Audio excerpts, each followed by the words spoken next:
पश्चिम बंगाल मध्ये भारतीय जनता पार्टीला बहुमत या ठिकाणी मिळालेलं आहे. आसाम आणि पश्चिम बंगालमध्ये काय सांगा? तेव्हा 15 वर्षाची जी राजवट होती त्याच्यामध्ये असलेली अँटी इन्कम्बन्सी आणि त्याच ठिकाणी जो खुटलेला विकास होता पश्चिम बंगालचा, बांगलादेशींची घुसखोरी, या सगळ्या कारणांमुळे या ठिकाणी भारतीय जनता पार्टीवर विजयाचा शिक्का या ठिकाणी प्राप्त झालेला आहे.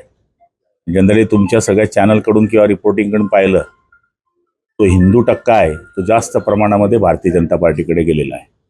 हो, तिकडे बारामतीमध्ये देखील सुनेत्रा पवार या ऐतिहासिक बहुमतांनी या ठिकाणी विजयी झालेले आहे. निश्चितपणाने ती निवडणूक पहिली औपचारिक निवडणूक होती. बहुमताच्या माध्यमातून मतदान होणार हे आपल्या सगळ्यांना कल्पना होती.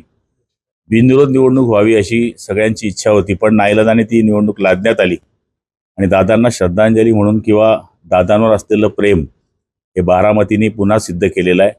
त्यामुळे सुनित्रा वहिनींचा आणि त्याचबरोबर कर्डिले साहेबांच्या चिरंजीवांचा विजय या ठिकाणी झालेला आहे. वसरापूरच्या घटनेत 4 वर्षाच्या कार्यक्रमात अत्याचार झाला आहे, दुर्दैवी घटना आहे, संताप झाला. या ठिकाणी मुख्यमंत्र्यांनी फास्ट ट्रॅकवर या ठिकाणी हा खटला चालवण्याचं आपण पाहिलं असेल.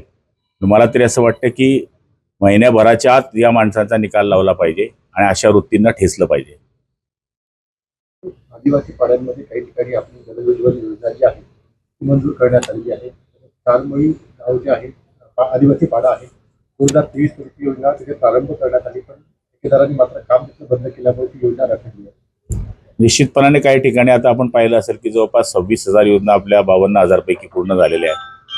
पण निधीच्या अभावी काही प्रमाणामध्ये आमच्या योजना बंद आहेत आणि आता सध्या तर 1.5 वर्षापासून राज्याचे 4,800 कोटी जर सोडले, जे राज्याने स्वहिस्सा म्हणून टाकले, केंद्राकडनं पाहिजे तशी मदत मिळालेली नाही आहे.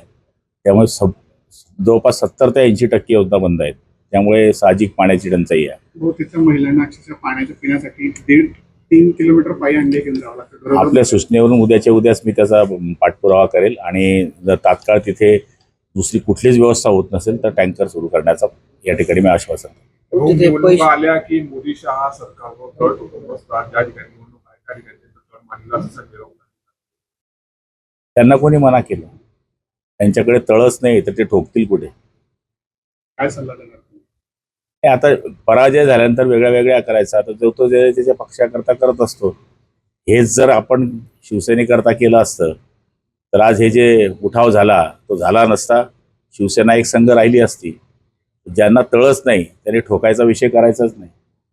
सुनेत्रा पवारांच्या विरोधात खूप लांब विजय झाला असं देखील त्यांनी हे बघा, बारामतीमध्ये अजूनही अजित पवारांची पुण्याई संपलेली नाही आहे.